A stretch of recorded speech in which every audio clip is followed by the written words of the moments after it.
बात बताओ, ये बहुत सारे लोग बोलते हैं कि प्राइवेट प्रैक्टिस में प्राइवेट अस्पतालों में कई बड़ी लूटपाट होती है और कई जेन्युइन केस भी ऐसे आए हैं, कुछ की तो हमने ही इंक्वायरी करवाई और रिफंड हुआ है, ये कैसे रुकेगा? सर इस पे तो बस मैं यही बोलना चाहूँगा कि देखिए सर, कोई भी जैसे आपने कहा पेशेंट डॉक्टर साथ बदतमीजी करे तो एफआईआर हो, जो डॉक्टर उल्टा सीधा बिल बनाए अपने प्राइवेट अस्पतालों में या सरकारी में भ्रष्टाचार करे, उनके साथ क्या होना चाहिए? सर देखिए, कोई भी जो डॉक्टर होता है ना, वो अपने लेवल पे अपनी सर किसी इतनी डॉक्टर की क्षमता नहीं होती है कि वो नहीं यार गुरु, अब तो ये तो नहीं सर, ये नहीं, बहुत सारे देश में केस आते हैं। पूरी बात सुनिए सर, मेरी पूरी बात सुनिए कि सर कोई भी डॉक्टर अगर यह चीज़ करता है तो सर वो किसी की शह में करता है, शह में इन द सेंस उसको किसी का सपोर्ट है तभी, इन सेंस अगर कोई चीज़ हॉस्पिटल्स जो होते हैं सर, उसमें होता है ऐसा, जो कॉर्पोरेट हॉस्पिटल्स होते हैं वो बिजनेसमैन बनाते हैं सर, और उधर वो बहुत सारे डॉक्टर्स को अपने अंडर ले लेते हैं।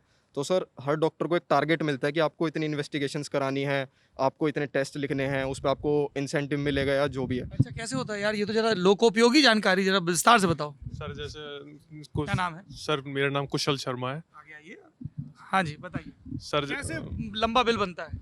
सर जैसे कि हम एक ब्लड टेस्ट करवाने जाते हैं, सीबीसी करवाने जाते हैं, तो सर कई बार ऐसा होता है कि सैंपल ले लिए जाते हैं, उनको आधा करके और आधा दे दिया जाता है, तो उनका पैसा बच जाता है, उनको सिंक टेस्ट बोला जाता है, सिंक में उनको डिस्पोज कर दिया जाता है। तो ये सब उनकी वजह से होता है, जो कॉर्पोरेट हॉस्पिटल में जो अरुण सत्य बोलता है, अरुण बताएगा कैसे होती है लूट, ये गड़बड़ वाली। ऐसा कुछ नहीं है। अरे जितने यार, ऐसा आप नहीं यार, ये- कभी भी कोई डॉक्टर, जितने बड़े अस्पताल है कि कितने डॉक्टर्स के होंगे, कभी किसी ने ये नहीं जानना कि उसके पीछे चलाने वाला कौन है।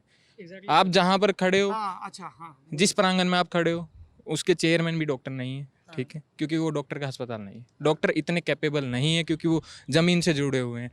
किसानों किसानों सवाल ये है कि जो सवाल सुनिए कि ये जो कई शिकायतें आती हैं कि प्राइवेट अस्पतालों में बहुत लंबे चौड़े बिल, कोरोना में आई शिकायतें, साहब पेशेंट मर गया, वेंटिलेटर पे डाले हुए हैं, डेड बॉडी नहीं दे रहे हैं, ऐसे ऐसे टेस्ट लिख देते हैं एक बार में कि जिनकी ज़रूरत भी ना हो, तो भी ये करवाओ वो करवाओ, ऐसा वैसा।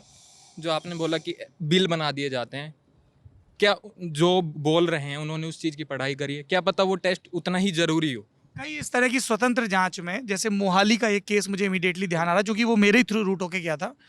एक किसी ने हमें मैसेज किया कि साहब ये दिक्कत है, तो हमने फिर वो बात ऊपर तक पहुंचाई, तो जांच हुई और पता चला कि जो 18-20 लाख का बिल बनाया था उसकी एंट्री तक नहीं थी कहीं पे, और उनको रिफंड करना पड़ा। ऐसी कई अस्पतालों पे कार्रवाई होती ना, यूपी में कई अस्पतालों में कार्रवाई हुई है, कई पे जांच चल रही है। सर हमारे मथुरा के नियति अस्पताल अभी फिलहाल बंद हुआ है। देखिए मथुरा का नियति आपके बगल में उदाहरण मिल गया। जितने आपको अस्पताल मिलेंगे वो कॉरपोरेट हॉस्पिटल्स मिलेंगे। कॉरपोरेट का काम है सिर्फ बिजनेस, व्यापार कैसे बढ़ा जाए। देश में प्राइवेट कॉलेजों की बहाड़ आ रही है, प्राइवेट अस्पताल क्यों ना। आप कह रहे हो कि अस्पताल, उसकी कॉलेजेस की कमी है, सीट बढ़ाई जाए, तो प्राइवेट कॉलेज क्यों? सब सरकारी होने चाहिए। बिल्कुल।